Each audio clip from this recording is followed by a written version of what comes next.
Hey, everybody. Hey. Welcome to #PastorBesties. I'm Nicole. I'm Melissa. Hey, Melissa, guess what? Yes, Nicole. Did you know that we have a new episode of #PastorBesties out? No, I didn't know that. I'm one of the #PastorBesties. Wait, I put it on Facebook and Twitter, and I sent you a text about it. Did you put it on your Snapchat story? No. Then that's why I didn't know. Really? Really? You know what? This reminds me of what we should talk about on #PastorBesties. What in heaven's name could that be? Snapchat. No. Communication. Communication.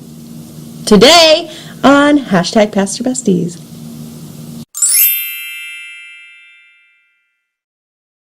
Communication. Communication is so important in like all aspects of life. Yes. But for some reason in the church, it just seems like impossible sometimes. Yeah. Maybe in all aspects of life it's like that, and we just work in a church, and that's what we're thinking. That may be true. Yeah. Well, I think when you're talking in the church, too, you've got a couple different ways that you're talking about communication. So, like, you've got internal communication. Right. When you have staff communication.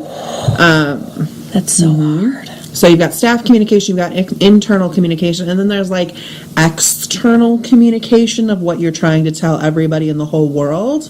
So like you've got these different levels and layers of things. Wow. So it can be sometimes complicated to figure out like who are we trying to talk to when we're talking about this. So I am a firm believer that one of the reasons why communication is so hard is that we don't take time to communicate well, because we are all very busy. We all have things that we have to do, and so it's like, oh my gosh, I have to go to a meeting, I'm just going to send out this quick email before I forget that I need to send it, and you send it out and then it's done, and then the person's like, why were you so snippy in that email? And you're like, what are you talking about? Because I don't like you. I mean, no, that's not it. No. But, you just wrote it fast because you were in a hurry. And that can be so detrimental to communication. Sure. I think that's especially when you're talking interpersonal communication. I mean, I have a whole big paragraph at the end of my email that says, if you misunderstood or if you're hurt by something I said, it's probably because something was miscommunicated, so let's talk one-on-one. That's actually pretty brilliant. I borrowed it from somebody else. Well, all the best ideas tend to be borrowed. That's fine. I love it. Yeah. Wow, that's actually a really good thought to have, because it's really easy to misread email or text message that's great. That's great. So I think that when you're talking one-on-one and you have some of those miscommunications of, can we fix this one-on-one instead of over an email or a text-based conversation? Can we do something one-on-one? You know how I tend to make my emails happier? I just put in a lot of emojis. I'm like, happy face, happy face, happy face. Emojis like make communication happy. I exclamation point everything. Yeah, but sometimes people think that you're yelling at them when you do that. Oh no. I'm serious. People, because I'm an exclamation point user too, and I've had people be like, why were you like so forceful in your email? I'm like, what are you talking about? I was happy and upbeat. It was amazing. Yeah. No. Exclamation point 12 times. Now you have to add in like the super smiley. Oh my gosh. Yeah. Colon D, people. Colon D. Super smiley. Now I know. Now you know. Now I know. Maybe you should put that in a line at the bottom of your email. If you're offended by exclamation points, I apologize. I'm just excited. Okay, so interpersonal. So when you're talking also then internal communications, right, like how you let people in your church know about stuff. Yes. So it's so important. Right. So I think that when you're talking like internal communications inside the church, like there's the formal ways of communication, like newsletters, bulletins, website, PowerPoint, scrolling, email, text, social media. Like you have all those formal channels. And there's like 1.5 million of them. Yeah. And you have to use them all if you want to hit more people. Yeah. I mean, you don't have to use them all, but then know that you're going to be missing a particular group or groups of people. So there's the formal, but then there's also like the informal ways. Where it's like, I know if I tell Nicole 200 people are going to know about it. What? I would never share your news with everybody. Oh, wait, yes, I would. Yeah. I mean, like, there's people that you know, if I tell them, all the people in the world are going to know. Yeah, right.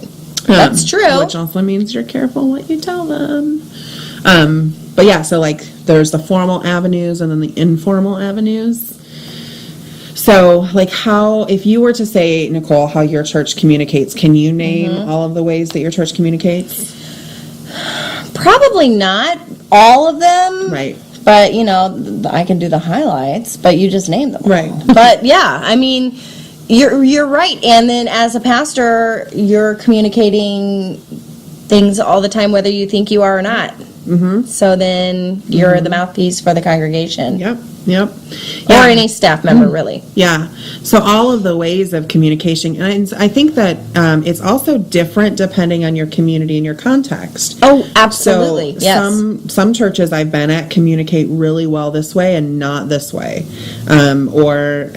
Like we have a bulletin board in our church, but people really pay attention to what's there because we have a great person who updates it almost weekly. So people are really like, what's going to be on the bulletin board today? In a larger church, people would be like, what bulletin board? We had a bulletin board. Who knew? Well, in demographics too. Yeah. You know, as a youth pastor for all those years, I could send out emails all the live long day. The youth weren't getting them; parents did, which was great. Yeah. But I had to text the youth, so I had to get a texting program because otherwise they had no idea what was happening. Yep. They don't read the bulletin, they don't read the newsletter, they don't read email. And sometimes even when I text them, they don't respond. But if I Snapchat them, I know. Answer. Oh, you have to find out what works. Yeah. So I mean, like, there's that investigation that you sort of have to do of, okay, how do things communicate? And you can teach people how to communicate differently.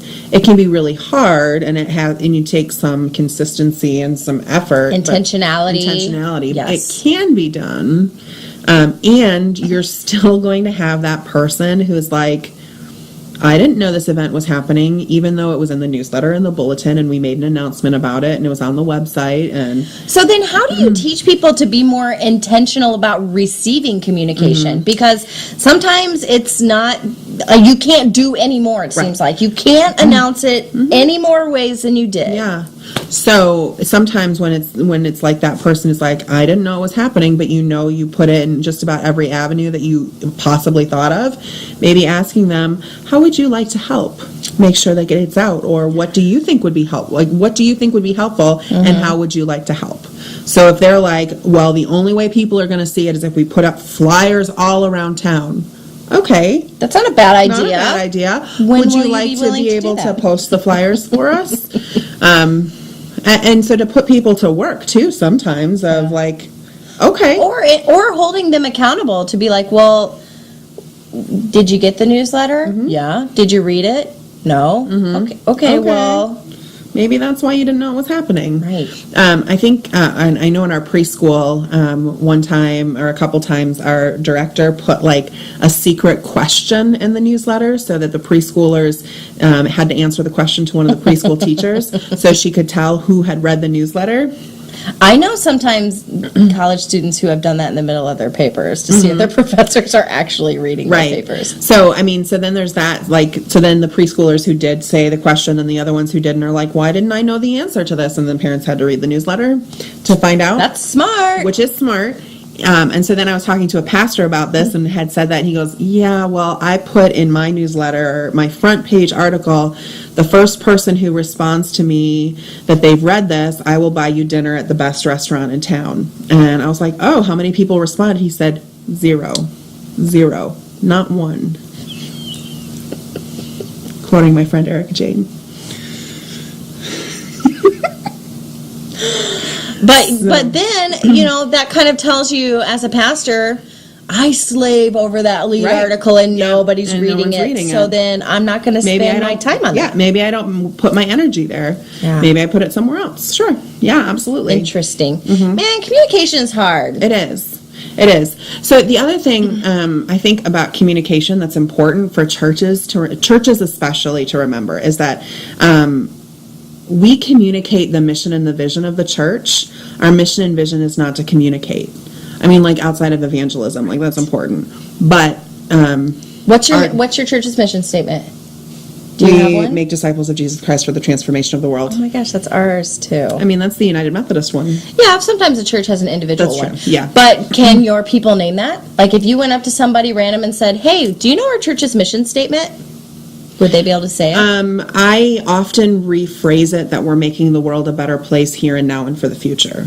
So they may be able to say that more often. So you are communicating two mission statements. I know.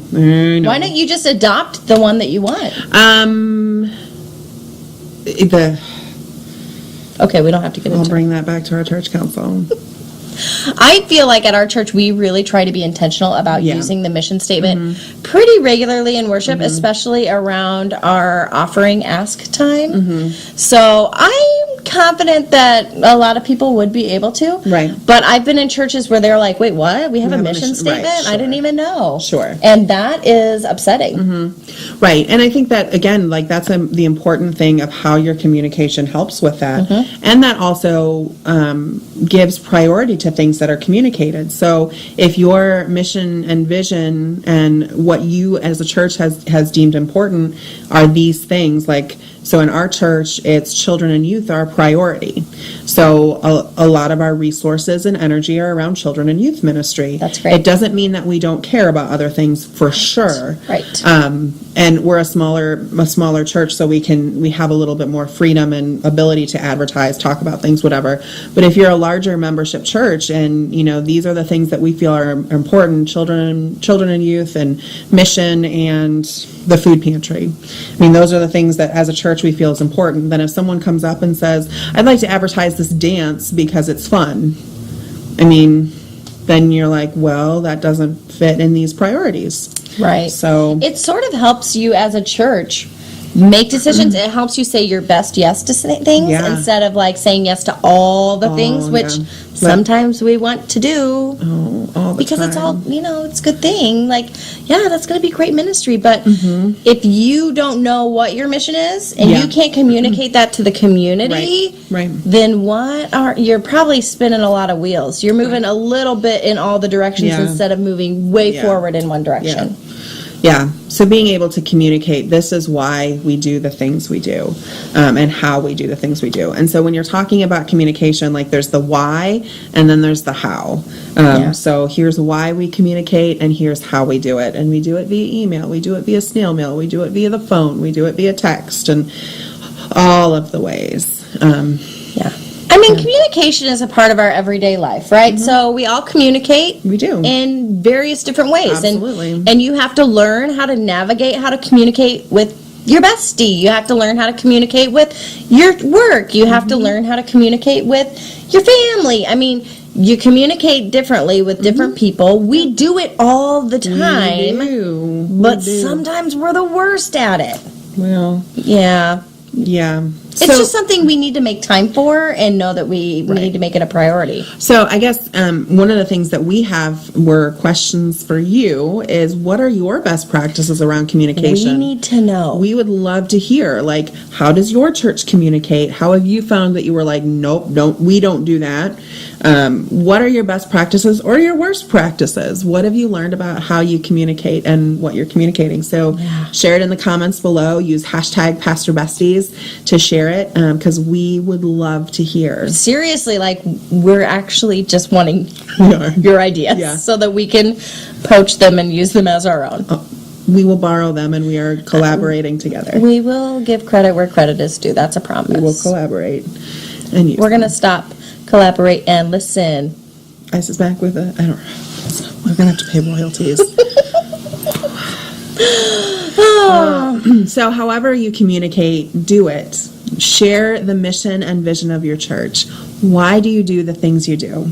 So share that with passion, with gusto, and in any way that you can. See you next time. Bye.